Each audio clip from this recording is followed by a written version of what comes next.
Hello, happy Wednesday. Happy Wednesday afternoon. Ooh, I've still got a sticker. I will take that off. We have been at the Children's Hospital this morning for an eye appointment for Nora.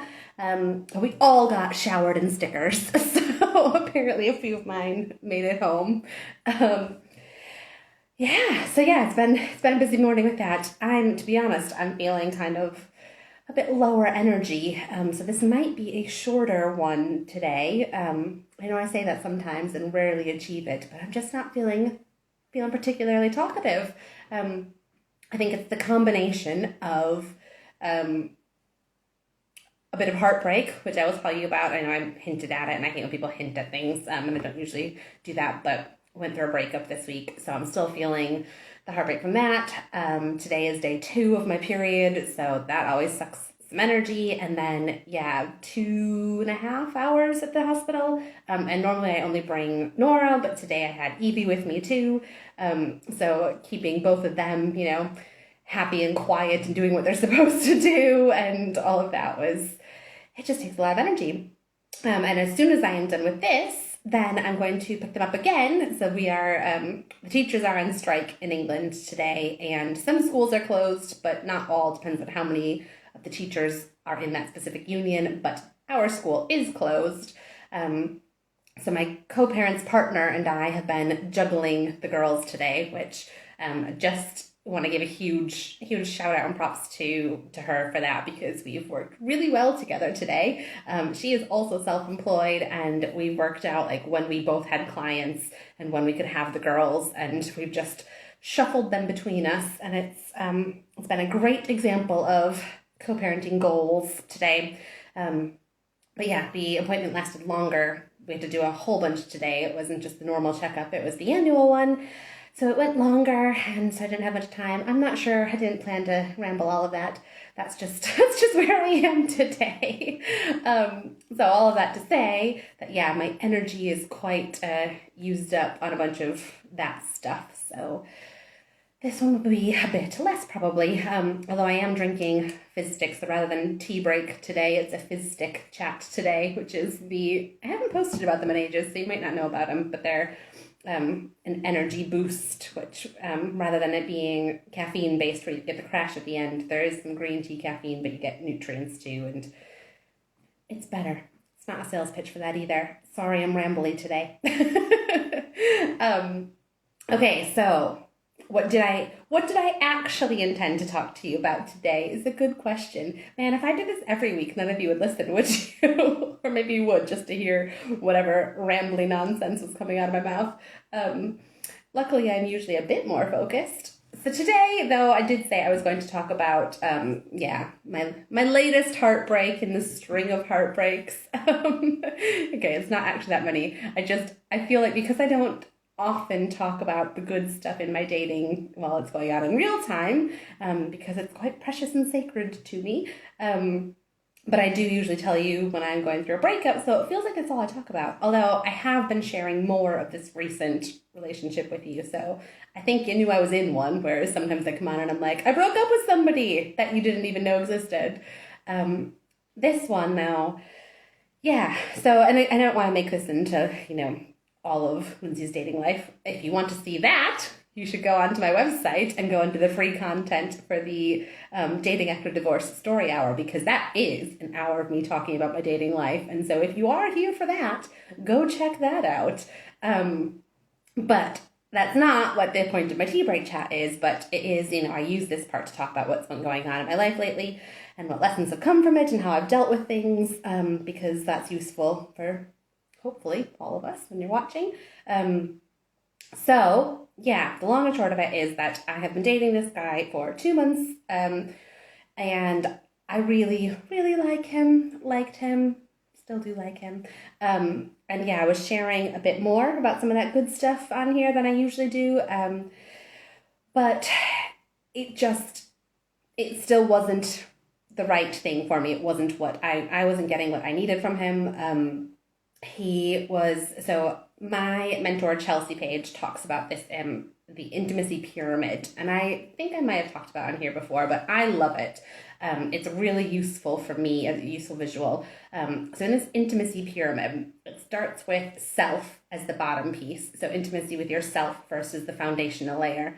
Then you build on top of that emotional intimacy with other people. Then you build on top of that physical intimacy. Then you build on top of that sexual intimacy as the top of the pyramid.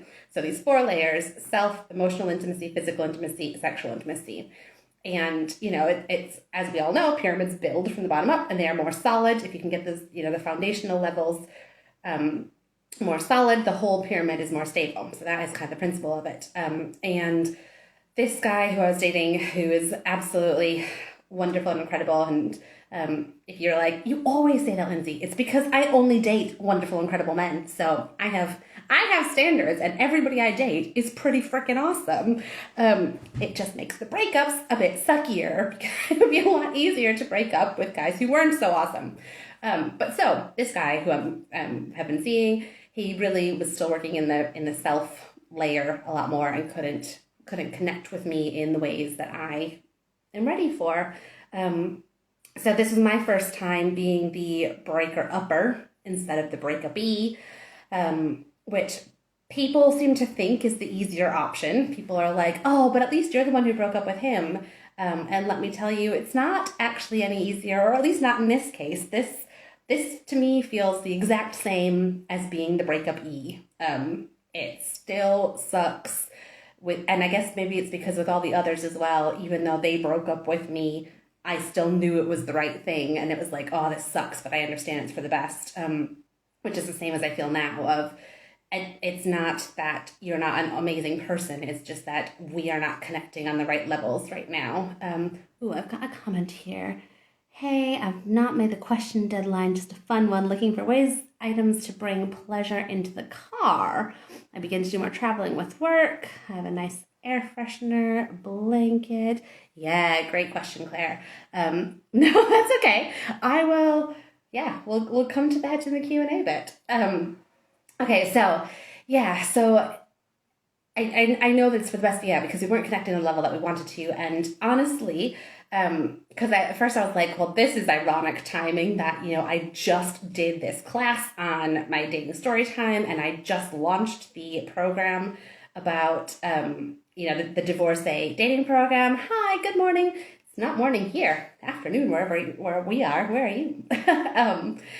And so, I just launched this program, like the dating program, and it's like literally days later, I break up with the guy that I've been seeing. What does that mean?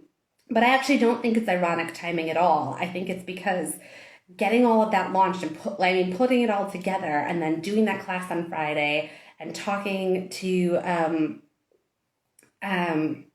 talking about how dating can feel. And in one of the lessons I'm talking about, in the how to make it feel good lesson, I'm talking about deciding how you want it to feel and come back to that feeling over and over again.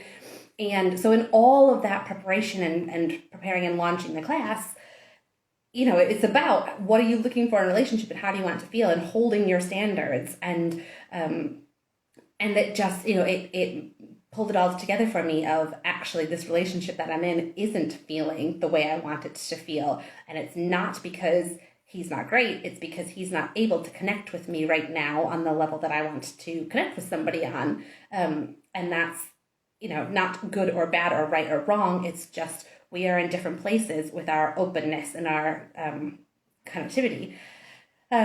So I, in order to kind of, stay in integrity and live authentically with how I want to be in a relationship, how I want, to help you guys be in relationships, to how I want it to feel for all of us, it clarified the fact that, this wasn't it, and we were going to have to end it. So that's what happened this week. So, like I said, even though it was my decision and I was the breaker-upper, it's still hard. But there is also, for this exact reason, there is a whole lesson in the dating program about showing up with an open heart over and over again, even when you know that it might end in heartbreak, and often does, and then how to deal with the heartbreak when it does happen, because this is a part of dating. And so I spent all day Monday. So this happened Monday morning. I spent the rest of Monday crying. I was watching chick flick on the couch. I basically like became one with the couch on Monday until 8 o'clock when I went to go meet my best friend for her birthday for a drink. And I peeled myself off the couch. I didn't bother changing clothes, but I redid my makeup that I had entirely cried off, and I put on some red lipstick, and I showed up because everything is better with red lipstick. It doesn't fix the problem, but it sure makes it better and prettier. So I went out with red lipstick on. I met my friend for her birthday drink. But yeah, so that, that was, and that's part of it, is letting yourself feel those feelings and really get like, that was not wrong. It was not at all what I intended for my day. I thought that I was going to be having a super productive day. I had grand plans for business stuff. And instead, I just melted into the couch and let myself feel super, super sad. And then yesterday, the next day, was better. It's, still sad, but I wasn't crying all day. I, got up, I left the house, I went to go do a bunch of work. Moments of sadness come, but they didn't like knock me off my feet like they did on Monday. And that's part of what I teach in that class as well, though, is letting yourself feel those feelings. And that comes back, there's also a lesson in the divorcing program about handling the big feelings and handling the big emotions, because through all of these stages and just life in general, we got big feelings, and letting yourself feel them and understanding how to process them rather than trying to like keep them tamped down and then they're going to just control you subconsciously from the inside. Whereas if you can feel the feelings and process them and let them be, then you actually get to move through them a lot quicker. So often when we're like, I don't have time to deal with that, it actually can help you move through the feelings a lot faster if you're actually letting them happen instead of trying to tamp them down and just drawing it out forever. So yeah, that's where I'm at. Okay, anything else?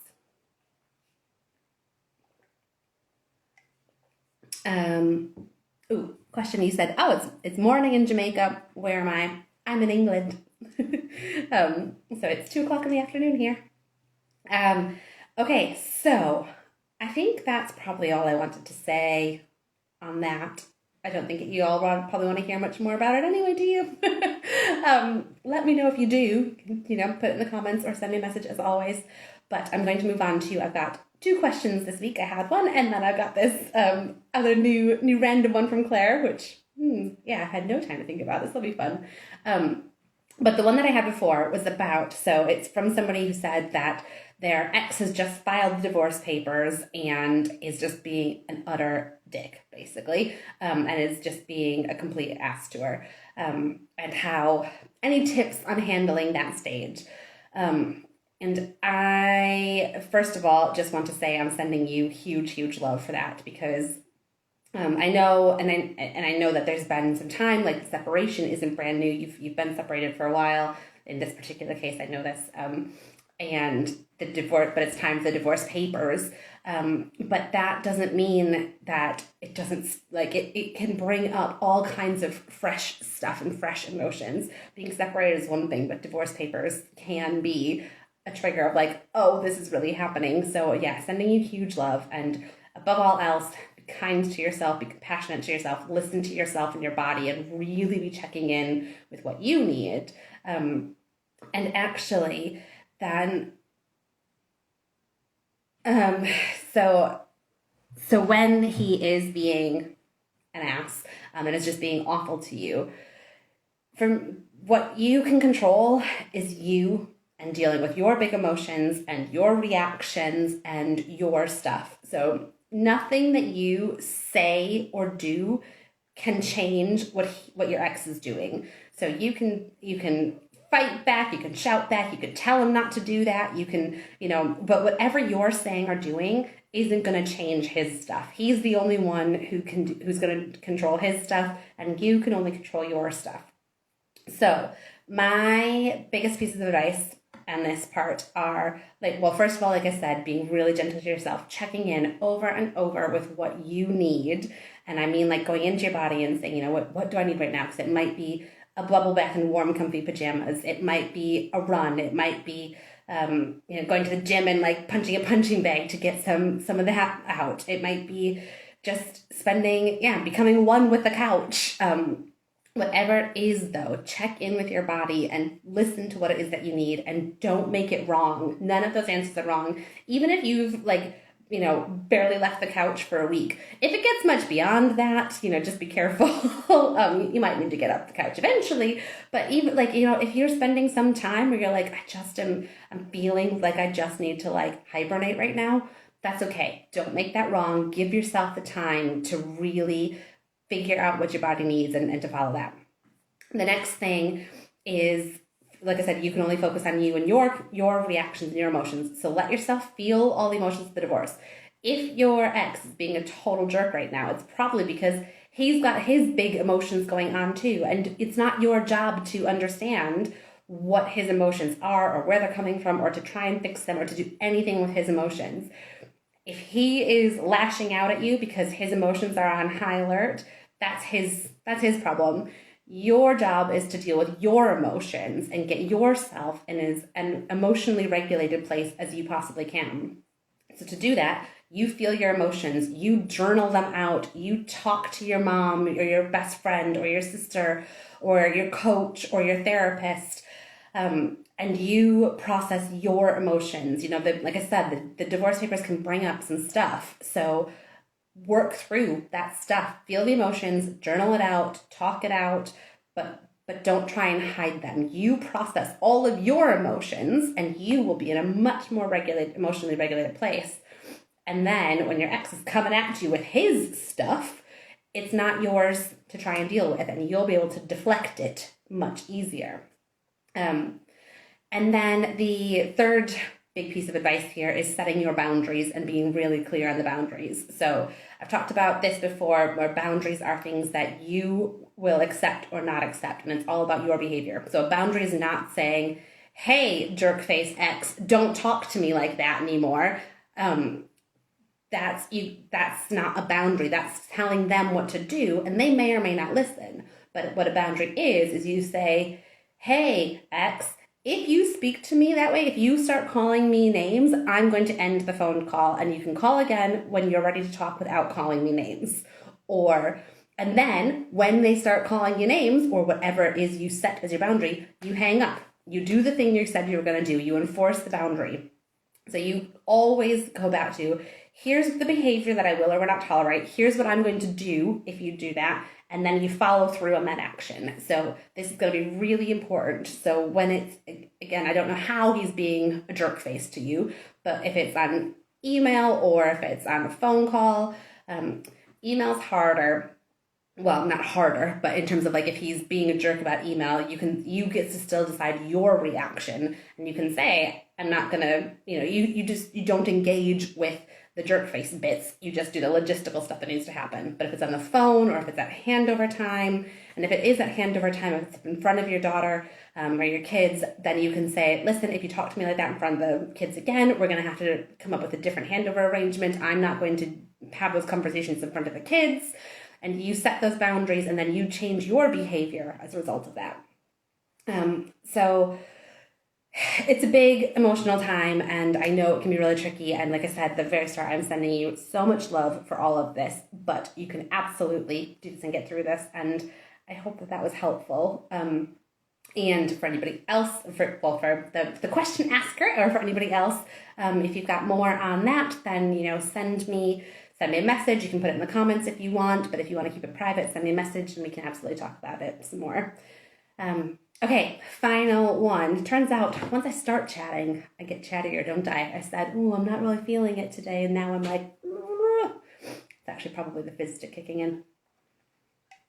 These are magic. So I'm going to come to Claire's question now. Let me just quick scroll back up. It was how to bring more pleasure into the car, because you're going to be traveling more with work and driving more. So yeah, how do you bring more pleasure in the car? So far you have the air freshener and a blanket. Yeah, great question. So I think those are really good starts. So it's the same principle as with everything in life, isn't it? Is how can we bring more pleasure into this? So air freshener, so make it smell nice in your car, air freshener, or you can use oil diffusers in the car as well. So there are specific air vent ones I know you can get, and I know Young Living sell them, but you can probably get them on Amazon too. But so yeah, some way to make your car smell nice. But I know that you've started kind of experimenting with oils a bit more, so that can be a really good one that you can get not only a nice smell, but you can pick the oil that, like whether it's grounding oil or joy for your heart, or there's all kinds of oils for whatever mood or whatever thing you want. So you can play with that. You can, I think the blanket's a good idea to feel cozy.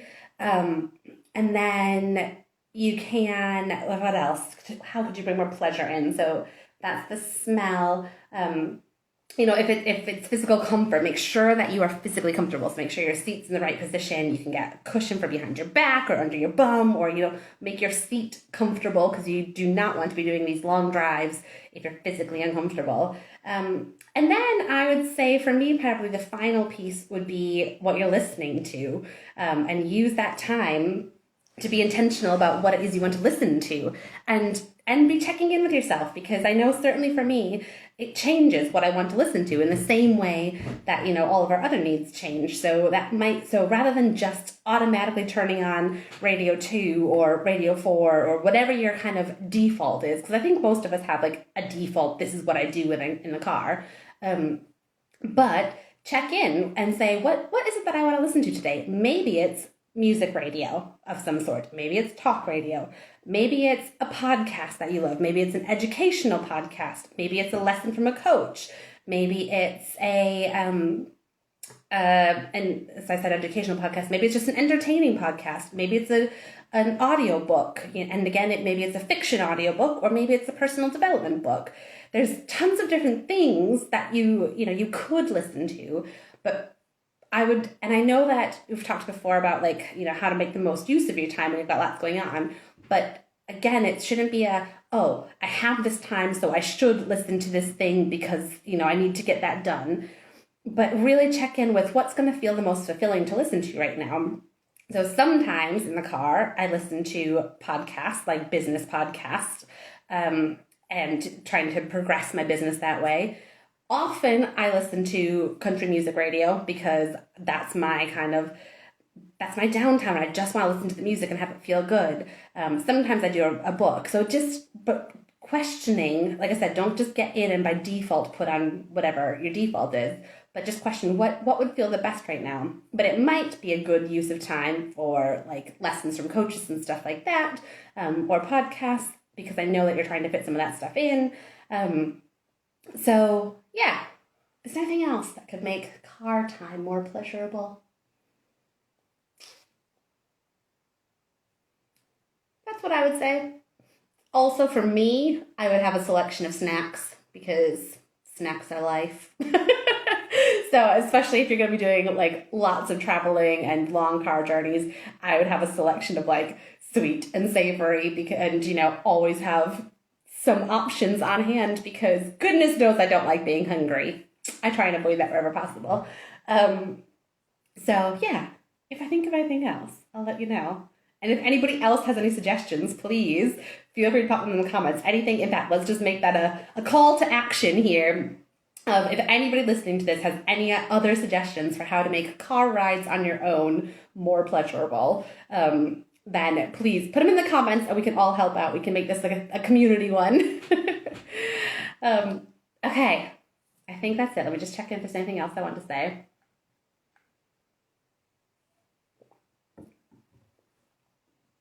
I don't think so. I think that's me covered. And I am going to go pick up the girls and finish the parenting day. I'll have them now for the rest of, through the weekend.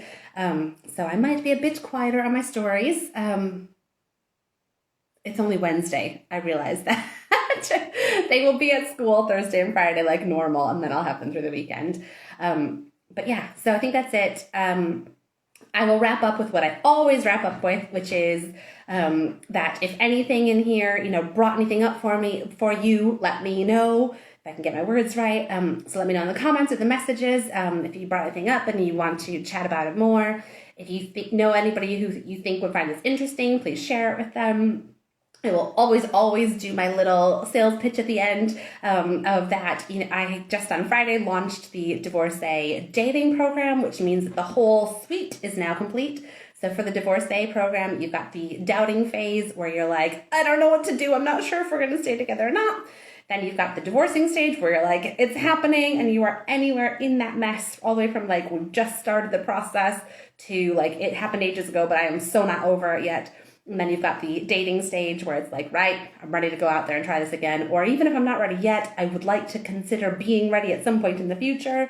And you want to get a head start on watching it. Highly recommend doing that. So there's those 3 phases, which you can buy separately or you can buy them all together for a bundle price. With all of those, you can buy just the class on their own, or you can do one-to-one coaching with me as well at different levels. All of this is on my website, lindseyhallcoaches.com.